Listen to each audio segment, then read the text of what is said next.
Hello, fabulous friends and fans. Welcome to a frequently asked question video. I am your astrologer, Nadiya Shah. And this video is about houses. So I had a message come through my website, nadiyashah.com, the contact form on my website. And it was Helen who sent a lovely message. Thank you so much. A lot of you guys send so much love my way, and it really means so much to me. Thank you. And Helen had asked about the videos, the horoscope videos that I post, and putting them into a context that would be relevant, considering that houses are not always like perfectly outlined. So for example, so let's say for example, you might have the ascendant on at 3 degrees of Scorpio.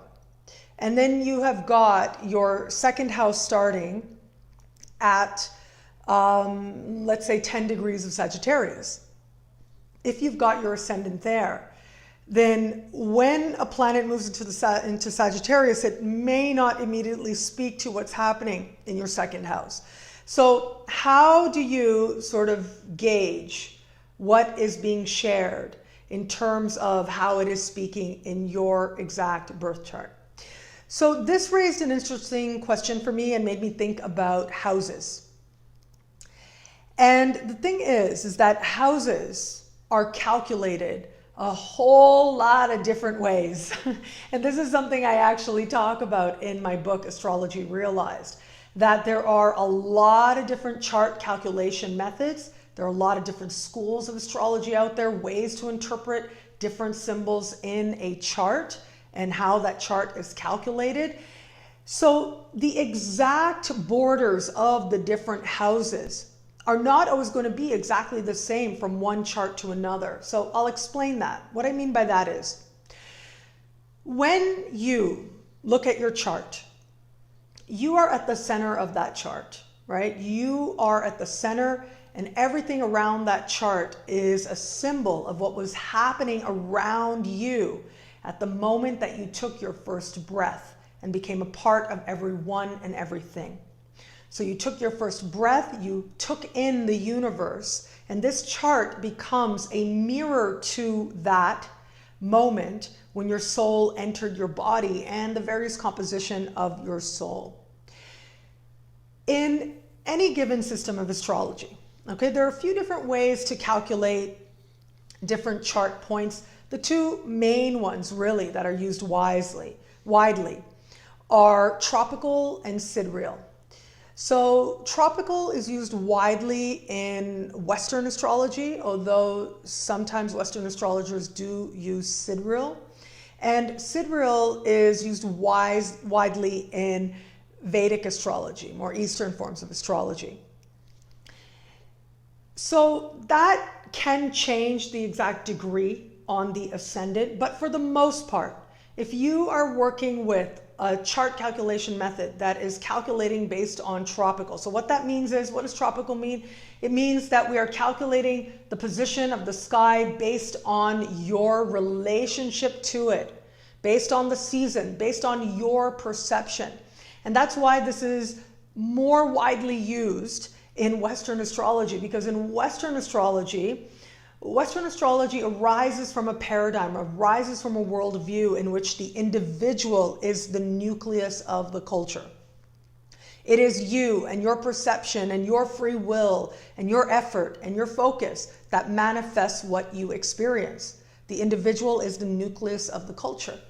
But in other places in the world, it isn't the nucleus, it's the family. The family is the nucleus of the culture.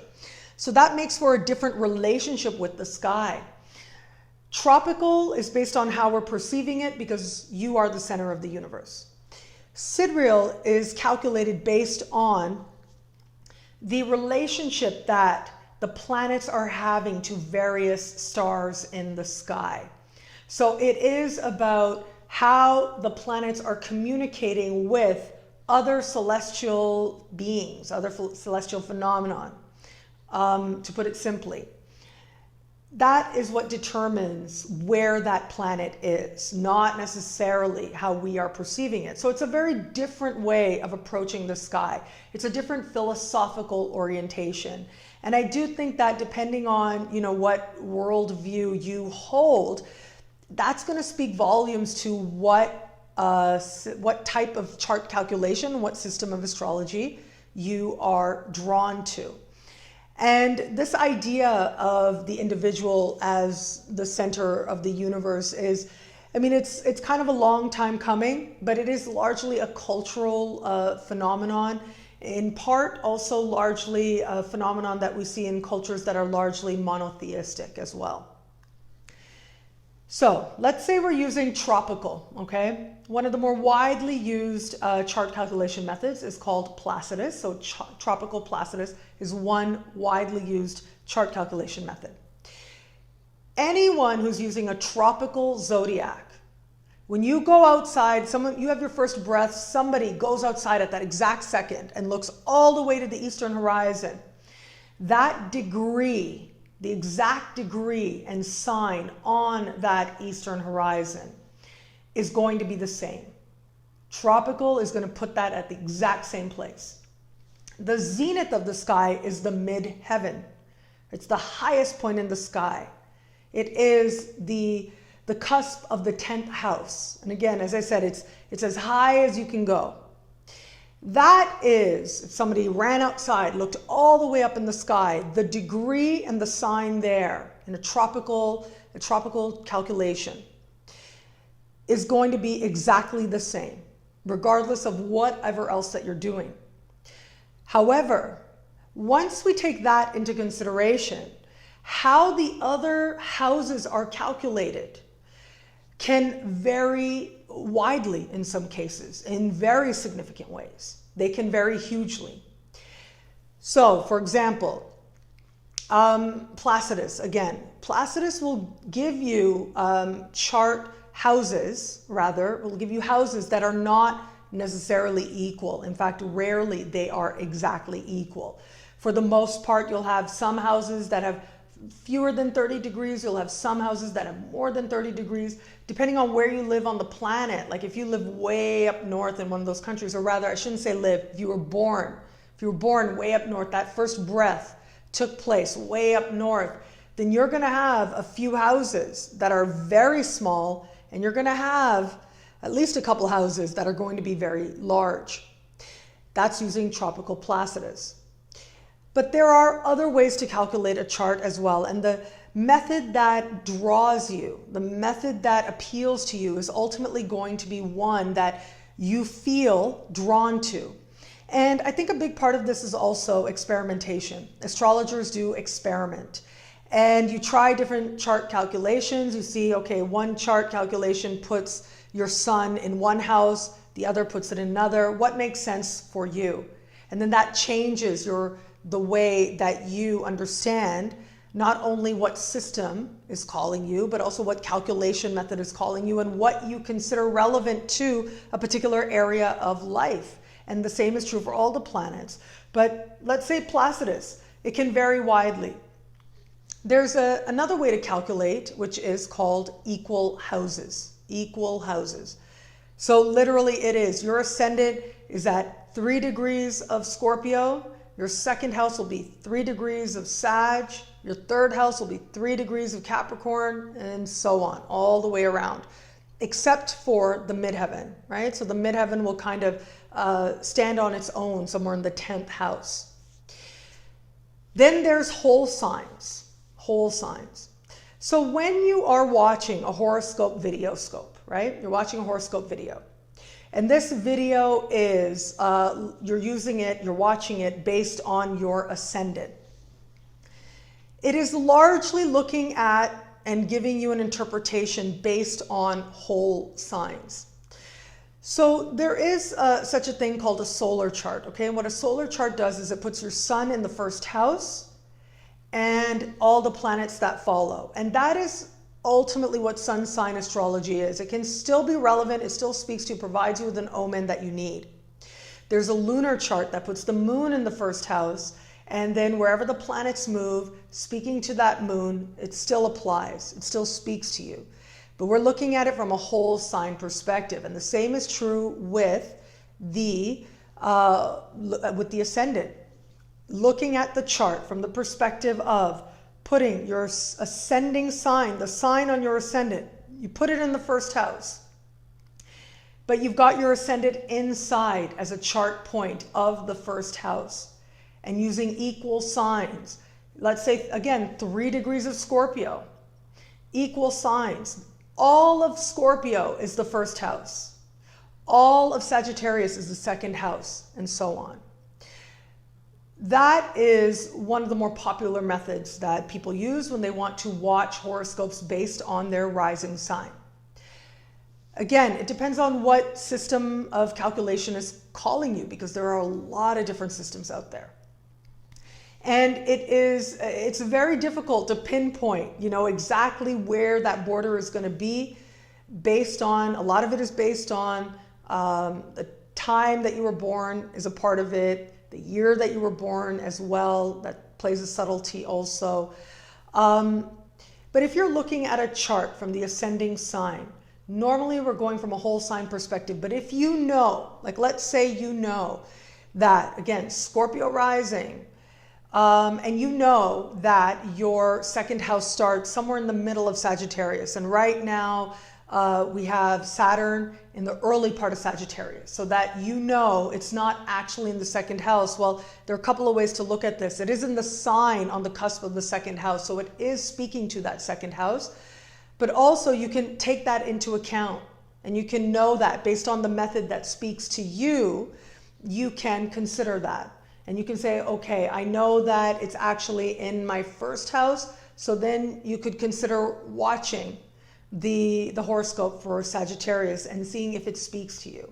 At the very least, it's worth experimenting with, because that is going to guide you towards whatever omens it is that you need that are going to be meaningful for you. But it's also a really great way to learn about yourself as well. What I have found is that different symbols will speak more strongly at different times in life. And so for some people, there will be times when the sun is the dominant symbol. Normally when you're feeling really like you're running with your life and you've got your life in your hands and you're focusing and you have your free will and you're determined and you know where you're going. When you have a sense of your own power, which is a big part of what the sun is about, when you feel like there's this phrase coming into your own, when you feel like you're coming into your own, it's normally the sun that is being activated. In those cases, normally it will be watching a video for your sun sign that's going to speak more strongly.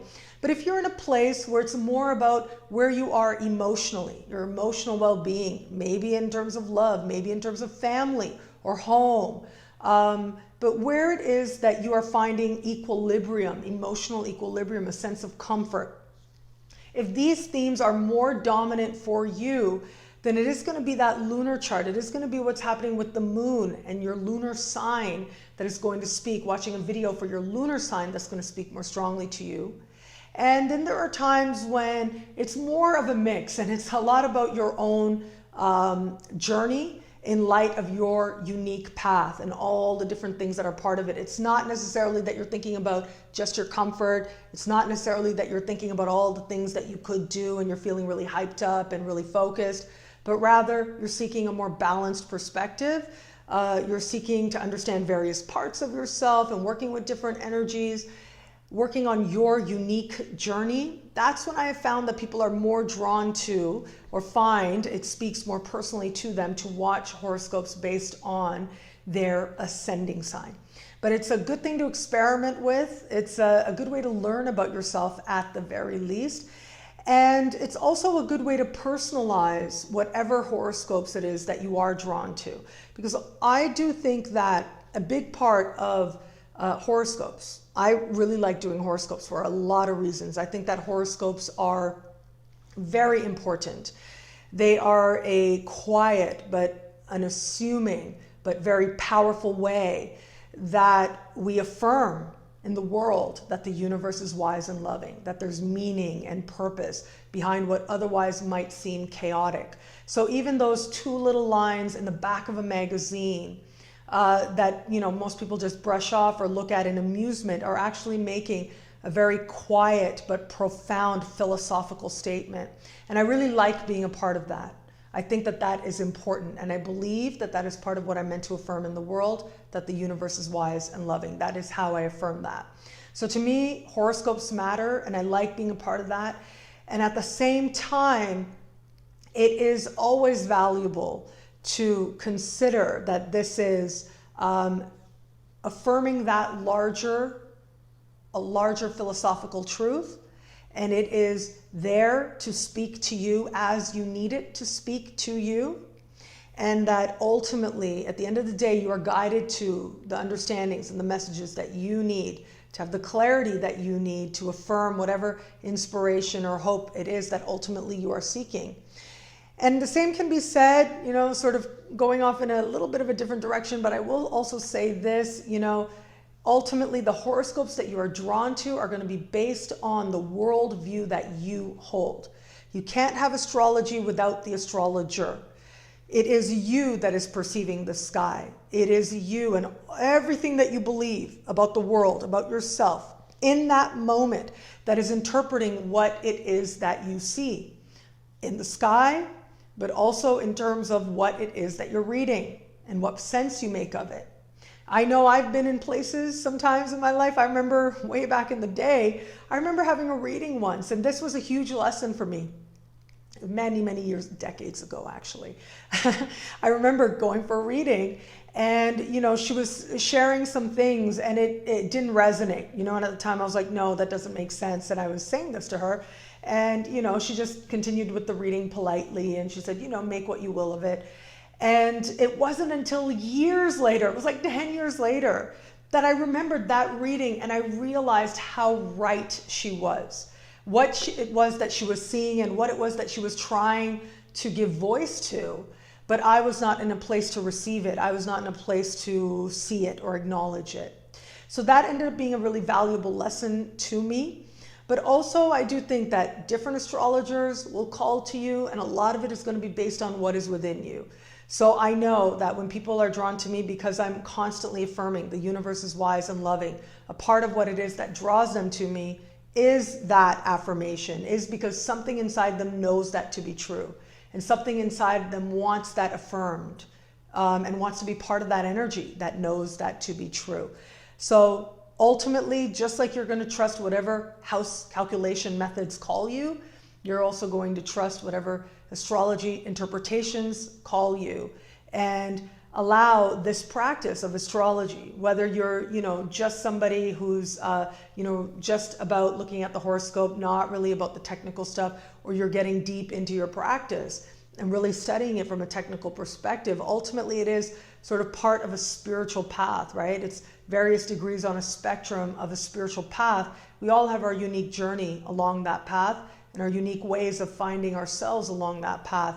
And if it is that astrology is part of how you find yourself, whether for a period of time or throughout your lifetime, part of that journey is going to include finding the right house system that speaks to the heart of you. And it starts with you. It starts with what makes sense for you, and then it will make sense to the clients, the people who are attracted to you and your interpretation, and it just grows from there as your practice strengthens and grows in alignment with exactly what it is that it needs to be in accordance to your unique spiritual journey.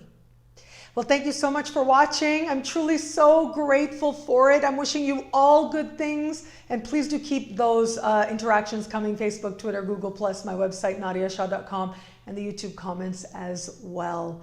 Wishing you all good things. Until we connect again, take care.